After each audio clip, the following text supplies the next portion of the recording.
The wedding that changed everything. Serafina Vale sat at table 17, the farthest corner from the dance floor, where the music barely reached and the laughter felt like an echo from another world. The crystal chandelier sparkled overhead, casting dancing lights across the cream-colored ballroom, but none of that light seemed to touch her. She wore a deep emerald gown that her grandmother would have loved, with delicate lace sleeves and a flowing skirt that whispered when she moved. But tonight, no one was listening. Around her, guests mingled and celebrated. Women in silk dresses kissed cheeks with practiced grace. Men in tailored suits discussed business deals between champagne toasts. Children darted between tables, their laughter bright and careless. And Serafina sat alone, her hands folded in her lap, watching it all like a ghost at her own life's party. This was her cousin Adriana's wedding, a grand affair at the historic Riverside Manor. Serafina had received the invitation 3 months ago, a thick cream envelope with gold lettering. At first, she considered not coming. After all, everyone here remembered her story. They remembered Edmund Vale, the man she was supposed to marry. They remembered the scandal when he left her 2 weeks before their wedding for someone else. They remembered the headlines, the whispers, pitying looks. But her grandmother's voice echoed in her memory, strong and clear. Never let them see you hide, my dear. Walk into any room like you own the stars in the sky. So Serafina had come, head held high, wearing her best dress and her brightest smile. Yet now, 2 hours into the reception, that smile felt painted on, and her heart felt heavy.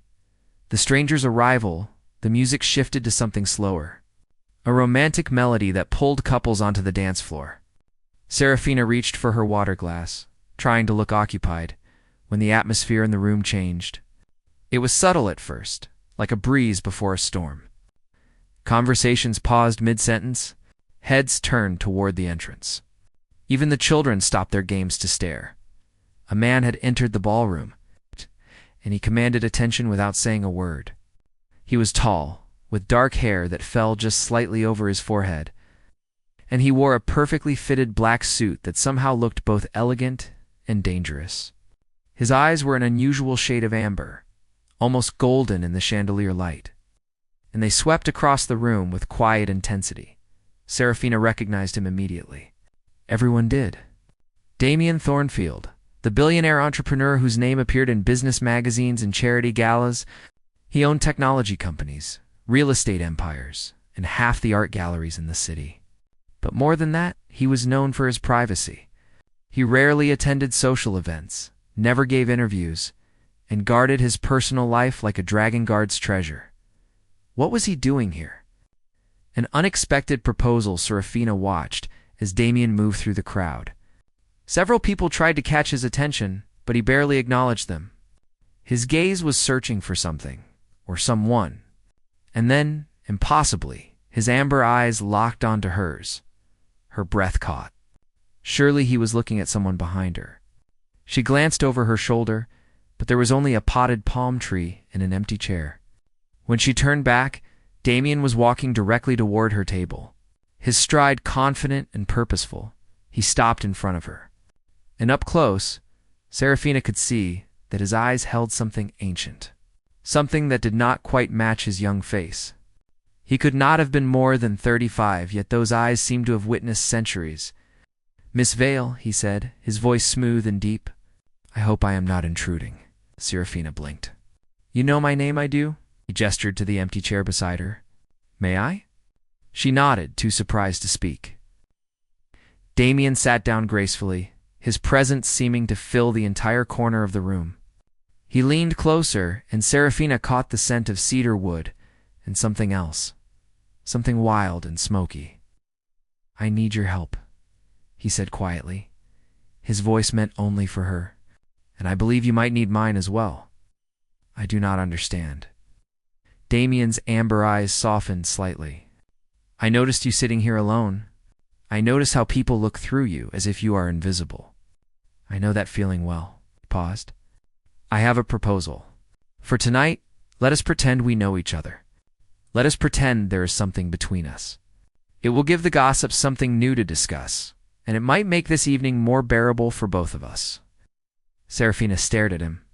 Why would you do that? You do not even know me. Perhaps not, Damien replied. But I know loneliness when I see it. And I know what it feels like to be judged for a story people think they understand. His gaze held hers. What do you say, Miss Vale? Will you be my partner for this evening? She should have said no. She should have questioned his motives, demanded explanations. But something in his voice, in those ancient amber eyes, made her feel seen for the first time in months. And her grandmother's voice whispered again in her memory. Sometimes, my dear, courage means accepting unexpected kindness, as Serafina heard herself say. I will. The dance begins, Damien smiled then, a real smile that transformed his serious face into something warmer. He stood and offered his hand. Then may I have this dance? Serafina placed her hand in his, and the moment their skin touched, she felt a spark. Not a metaphorical one, but an actual tingling warmth that traveled up her arm. Damien's eyes flickered with something that might have been surprise, but he said nothing. He led her onto the dance floor, and the crowd parted around them like water around stone. Whispers erupted immediately. Is that Serafina Vale? Who is she with? Damien Thornfield never attends weddings. I thought she was alone tonight. Damien pulled her close, one hand at her waist, the other holding hers gently. They began to move to the music, and Serafina discovered that he danced beautifully, leading her with effortless grace. You are doing wonderfully, he murmured. Do not pay attention to them. Just focus on the music. They are all staring, she whispered back. Let them stare. Let them wonder. You are no longer invisible, Serafina Vale. As they turned across the floor, Serafina caught sight of Edmund, her ex-fiancé, standing near the bar. His face had gone pale, his expression a mixture of shock and something that looked almost like regret. His current girlfriend clutched his arm, her eyes narrow with suspicion. Good, Serafina thought. Let him wonder. Let him see that she had moved on, even if it was all pretend. The confrontation, the song ended, and Damien escorted her back to their table. But before they could sit, Edmund appeared, his jaw tight. Serafina, he said, forcing a smile that did not reach his eyes. I did not expect to see you here. And with such distinguished company? Hello, Edmund, she replied coolly. Edmund's gaze shifted to Damien. I do not believe we have met. Edmund Vale, Damien Thornfield. The two men shook hands briefly, and Serafina noticed Edmund wince slightly. Damien's grip must have been stronger than it looked, so Edmund said, turning back to Serafina. How do you two know each other? Before she could answer, Damien spoke. We met through mutual interests. Serafina and I share a passion for literature and history. Her grandmother was quite remarkable, was she not? Seraphine's heart skipped. How did he know about her grandmother? Edmund's smile faltered.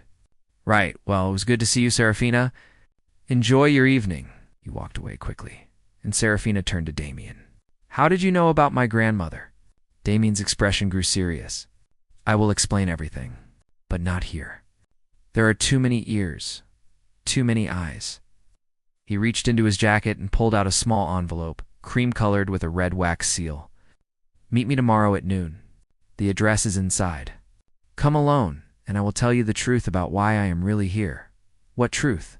The truth about your grandmother, about me, and about the connection between us that spans more years than you can imagine. His amber eyes seemed to glow faintly in the dim light. Trust me, Serafina, just for one more day. She took the envelope, her fingers trembling slightly. Why should I trust you? Damien stood, preparing to leave. Because your grandmother once told me that her granddaughter had a brave heart and a curious mind. She said that when the time came, you would know what to do. He paused at the edge of the table. Tomorrow, Miss Val, I will be waiting.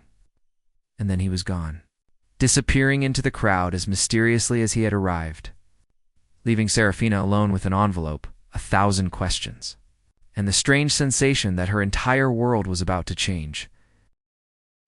The morning after, Serafina woke to sunlight streaming through her. Bedroom curtains, and the weight of the envelope on her nightstand. She had barely slept, her mind replaying every moment from the wedding. Damien's amber eyes, his knowing smile, the way he spoke about her grandmother as if he had known her personally. She reached for the envelope, breaking the red wax seal. Inside was a card with elegant handwriting that gave an address she did not recognize, along with a simple message, "Come find the truth." The Thornfield Library, noon. Serafina dressed carefully in a simple navy dress and comfortable shoes. She pulled her dark hair into a loose braid and grabbed her grandmother's silver locket, the one she always wore when she needed courage. As she fastened it around her neck, she caught her reflection in the mirror. Her green eyes looked bright with anticipation and fear. The Thornfield Library was not listed on any map. Serafina had to ask directions twice before finding the narrow cobblestone street tucked behind the old cathedral district. The building itself was stunning. A 3-story structure of honey-colored stone with tall windows and ivy climbing the walls. A brass plaque beside the door simply read "Private Collection." She knocked, and the door opened immediately. Damien stood there, but he looked different in daylight. He wore casual clothes, dark jeans, and a charcoal sweater, and his hair was slightly disheveled. The formal mask from the wedding was gone, replaced by something more genuine. "You came," he said, relief evident in his voice. "You knew about my grandmother," Serafina replied. "I need to understand how." Damien stepped aside, gesturing for her to enter. "Come in. I promise, everything will make sense." The Library of Lost Stories, the interior, took Seraphine's breath away. Books lined every wall from floor to ceiling, thousands of them in leather bindings of burgundy, forest green, and midnight blue. Ladders on rolling tracks allowed access to the higher shelves. Comfortable reading chairs were scattered throughout, along with antique lamps that cast warm pools of light.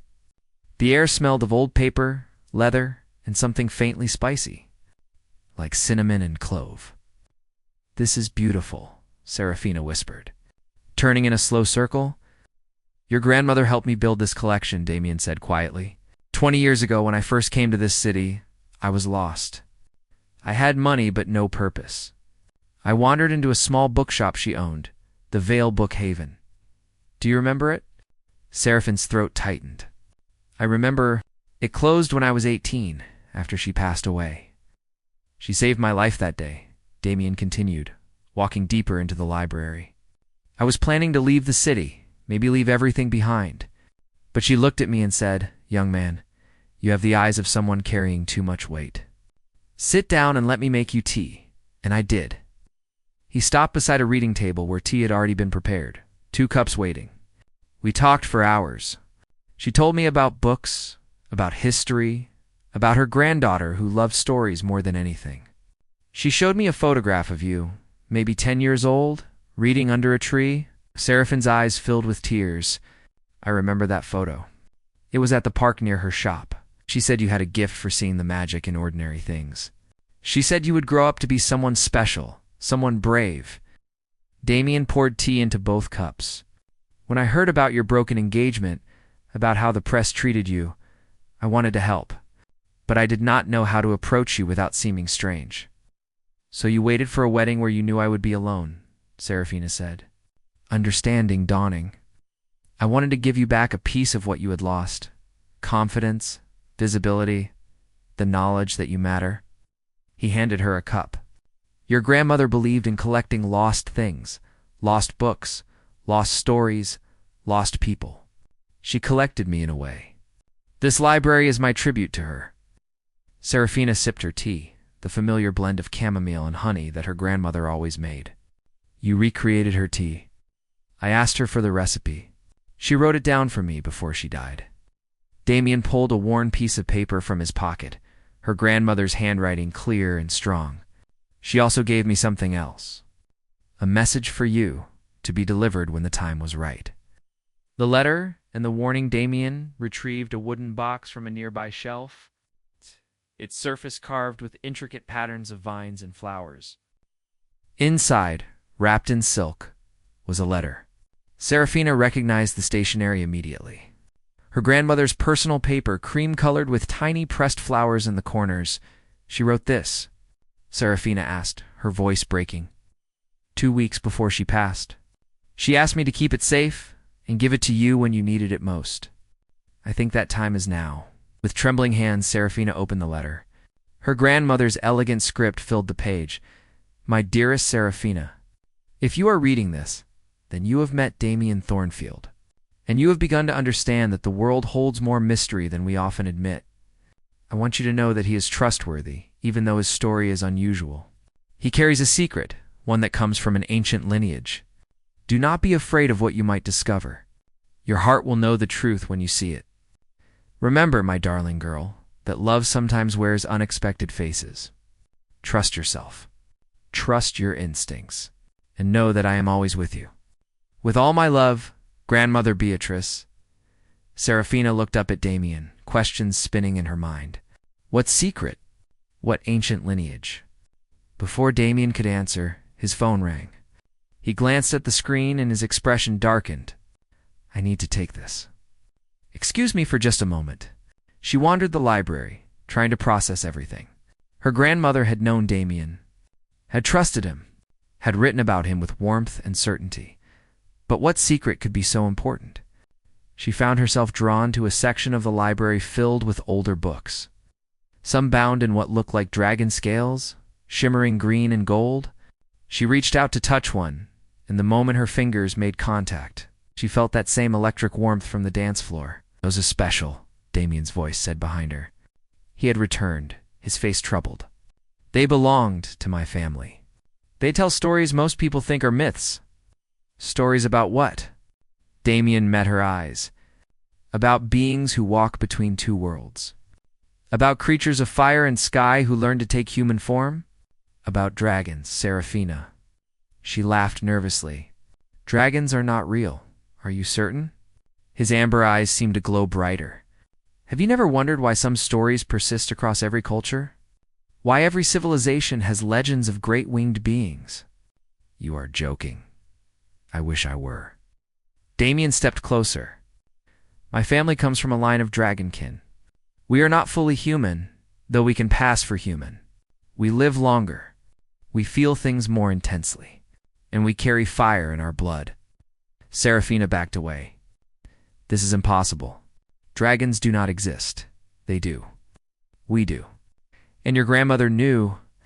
Damien held up his hand, and as Serafina watched in shock, tiny flames danced across his fingertips, golden and beautiful, casting flickering shadows on the walls. "This is what I am. This is the truth she wanted you to know." The threat revealed Serafina's legs felt weak. She sank into a nearby chair, her mind racing. Dragons. Damien was claiming to be part dragon. It was insane. Impossible. Yet she had seen the flames with her own eyes. "I know this is difficult to accept," Damien said gently, extinguishing the fire. "But I needed you to understand before things become more complicated. More complicated than finding out dragons are real." "Yes." His expression turned grim. "That phone call was a warning. Victoria Cross, a woman from my past, knows about you. She knows we were together at the wedding, and she is planning to use that against both of us." "Who is Victoria Cross?" "Someone who once worked with me, who learned what I am, and who has been trying to blackmail me for years. She wants access to my family's treasures, to our secrets." Damien ran a hand through his hair. "When I approached you at the wedding, I put you in danger. I am sorry. I thought I could protect you, but Victoria is ruthless." As if summoned by her name, there was a sharp knock at the library door. Damien stiffened. "That will be her. Stay here." But Serafina stood. "No. If I am in danger because of you, then I deserve to face it." They walked to the door together.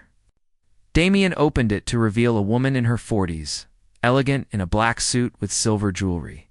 Her eyes were cold, calculating. "Damien," Victoria said with a smile that held no warmth. "And this must be the famous Serafina Vale." "How charming." "Victoria," Damien asked. "Just to deliver a message. You have 48 hours to give me what I ask for, or I will release everything I know about you to the press. Your true nature, your family's history, everything." Her gaze shifted to Serafina. "And I will make sure Miss Vale is caught in the scandal." After all, She has already experienced one public humiliation. I imagine a second would be devastating. Serafina felt anger rise in her chest. You do not know anything about me. I know enough. Victoria pulled out her phone, showing a photo of Serafina and Damien dancing. The press already loves this story. Lonely woman finds mysterious billionaire. But imagine the headlines when they learn the truth. Woman falls for monster. Beauty dates the beast. It will be delicious.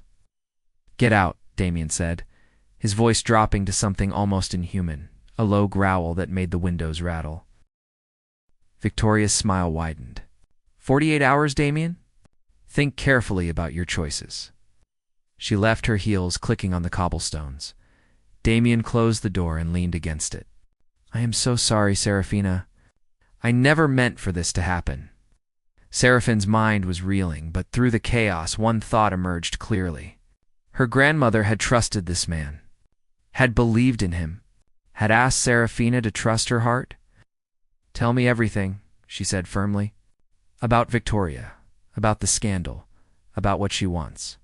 If we are going to fight this together, I need to know the whole truth. Damien looked at her with surprise and something that might have been hope.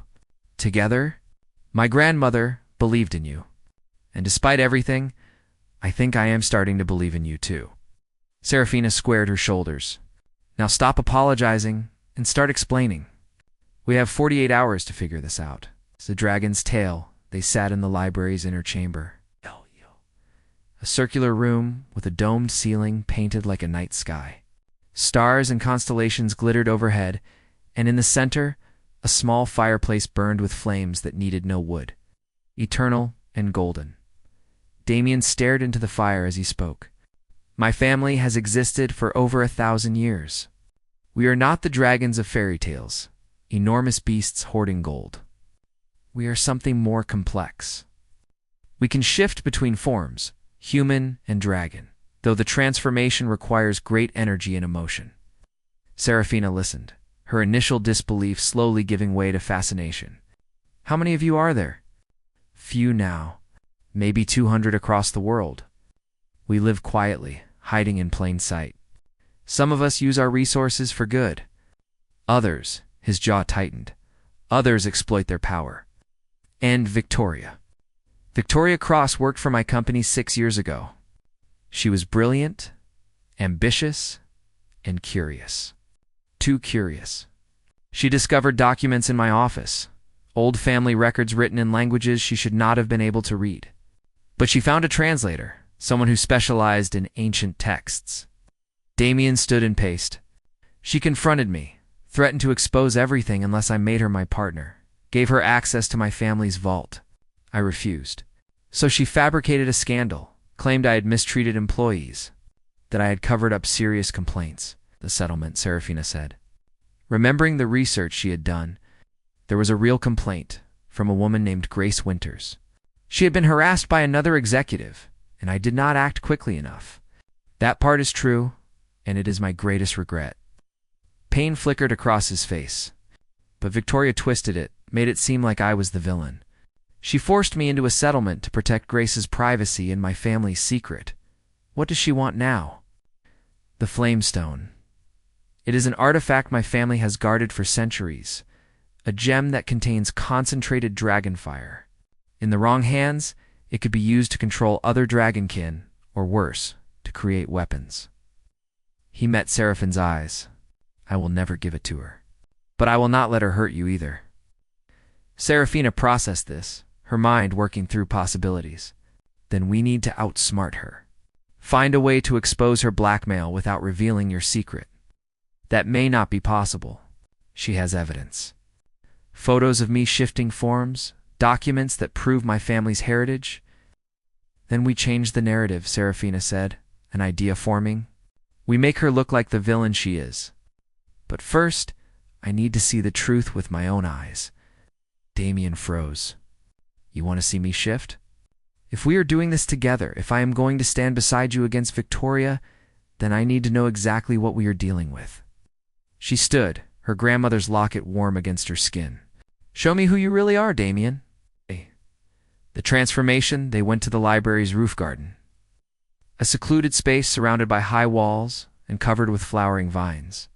The afternoon sun cast everything in golden light. Damien stood in the center, his expression a mixture of fear and hope. "It is not always beautiful," he warned. "The transformation can be frightening."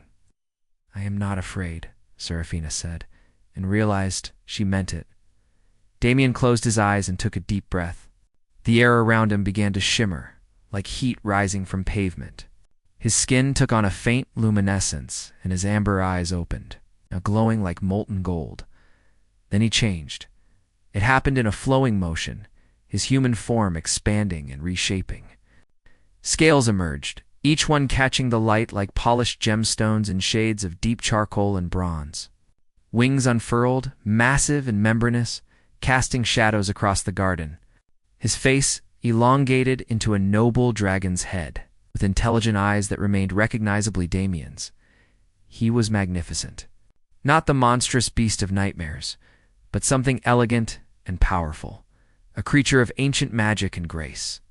He stood perhaps 12 feet tall, his tail curling behind him. His wings folded against his sides. Serafina stepped forward, her heart pounding not with fear but with wonder. She reached out slowly, and Damien lowered his head, allowing her to touch the scales along his jaw. They were warm, smooth, vibrating slightly with the rhythm of his breathing. "You are beautiful," she whispered. A sound rumbled from his chest, somewhere between a purr and a low note of music. Then he shifted back, the transformation reversing until Damien stood before her in human form once more, slightly breathless. "You truly are not afraid," he said with wonder. "I told you. My grandmother taught me to see the magic in things." Arfina smiled. "And this is definitely magic." Before either could speak further, Seraphine's phone rang. An unknown number. She answered, and Victoria's voice slithered through. "I hope you enjoyed the show. I have cameras watching the library. That little display will make excellent evidence." Seraphine's blood ran cold. "You are watching us?" "Always. And now I have proof that he revealed himself to you, which means you are complicit in hiding the truth from the world. Unless you want to be labeled an accomplice to fraud, I suggest you convince Damien to cooperate." The line went dead. Damien's expression turned fierce. "She has gone too far." "Then let us go farther," Serafina said, her mind racing. "You said your family has guarded secrets for centuries. Do you have anything we can use against her? Any evidence of her crimes?" Damien's eyes widened. "The translator she hired? He kept records, demanded payment for his silence. If we can find him, we might be able to prove her blackmail scheme. Then we find him." Now, the hunt for truth, they spent the next hours tracking down leads. Damien made calls to contacts in the underground antiquities market, while Serafina searched digital records and social media. Finally, they found him, Professor Henrik Moss, a linguistics expert who had disappeared from academic circles. 6 years ago, he was living in a small apartment across the city.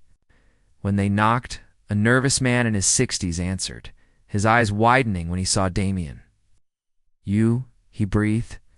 "She said you would never find me." "Victoria lied to you," Damien said gently. "Just as she has lied to many people. We need your help to stop her." Henrik let them in. His apartment was filled with books and papers, years of research scattered across every surface. "She paid me to translate those documents, then threatened me to keep quiet. She said if I spoke, she would destroy my reputation." "We can protect you," Serafina said. "But we need proof of her blackmail. Do you have any recordings, any written threats?" Henrik nodded slowly and retrieved a worn folder. Inside were emails, payment records, and a recording device. "She used to call me every few months, reminding me to stay silent. I recorded everything just in case." They listened to the recordings, Victoria's voice clear as she threatened Henrik, demanded his continued silence, bragged about her control over Damien. It was everything they needed. "Can bury her," Serafina said. But Damien looked troubled. "If we release this, it will raise questions about what she was translating, what secrets she was keeping. It might still expose my family." Serafina thought hard. Then an idea struck. "What if we do not release everything? What if we leak just enough to show she is a blackmailer and a criminal, but frame it as corporate espionage? Say she was trying to steal business secrets, technology patents. Change the narrative, Damien said slowly, understanding. Focus on her crimes, not on what she discovered. Exactly.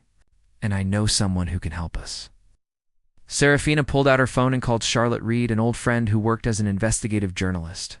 Charlotte, I have the story of the year for you. The final confrontation, 24 hours later, Victoria's world began to crumble. Charlotte's article appeared in the morning edition. Tech executives' blackmail scheme exposed. Years of threats and extortion revealed. The piece detailed Victoria's attempts to blackmail Damien over supposed stolen technology patents, her threats against Professor Moss, her pattern of manipulation. The recordings were released, carefully edited to remove any mention of Dragonkin but keeping all evidence of her criminal behavior. Public opinion turned instantly. Victoria was investigated by authorities. Her reputation was destroyed. She appeared at the library one final time, her polished exterior cracked fury in her eyes. You think you have one? I still have the photos. I can still reveal what you are. Go ahead, Damien said calmly. Release them. The world will think they are fabricated, special effects created by a desperate woman trying to salvage her reputation. No one will believe you. Victoria's hands shook. You cannot hide forever. I am not hiding, Damien replied. I am simply choosing when and how to share my truth, and that is not your decision to make. Serafina stepped forward. You tried to use fear as a weapon, but fear only works when people are ashamed of who they are. Damien has nothing to be ashamed of. Victoria looked between them, saw their united front, and finally understood she had lost. She left without another word, her threats empty, her power gone. Love takes flight that evening. Serafina and Damien returned to the roof garden. The sunset painted the sky in shades of orange and pink, and the city stretched out below them, peaceful and alive. I never imagined this, Serafina said softly. A week ago, I was invisible at a wedding. Now, I am standing beside a dragon, having just defeated a blackmailer. Damien laughed, the sound warm and genuine. Your grandmother would be proud. She always said you were braver than you knew. I think she knew this would happen. She knew we would meet, that we would need each other. Serafina turned to face him. Do you think she knew you would fall in love with me? Damien's breath caught. Is that what this is? I think it might be. For me, at least. Seraphine's cheeks flushed. I know it is fast, perhaps too fast. But when I saw you transform, when I saw the truth of who you are, I felt something I have never felt before. Like I was seeing something precious and rare, something worth protecting. Damien reached out, cupping her face gently. I have lived a long time, Serafina. I have seen centuries pass, have loved and lost before. But I have never felt this certainty, this sense of coming home. He kissed her then, soft and sweet, and Serafina felt warmth spread through her, like dragon fire banked low and steady. When they pulled apart, she saw his eyes glowing faintly gold. Will you show me again? She asked. Your true form? Damien smiled and stepped back. Once more, he transformed, scales shimmering into existence, wings unfurling to catch the dying light. This time, when he lowered his head, Serafina pressed her forehead against his, feeling the warmth of his breath, the steady rhythm of his heart. My grandmother was right, she whispered. Love does wear unexpected faces, and yours is the most beautiful I have ever seen. In the months that followed, their story became the talk of the city. The mysterious billionaire and the woman he chose. They donated the library to the public, creating a space where anyone could come to read and dream. They funded scholarships in Lady Beatrice's name. And sometimes, late at night, when the moon was full, Serafina would stand in that same roof garden and watch as Damien took flight, his dragon form soaring through the darkness, free and unafraid. She would watch until he circled back, landing gently beside her.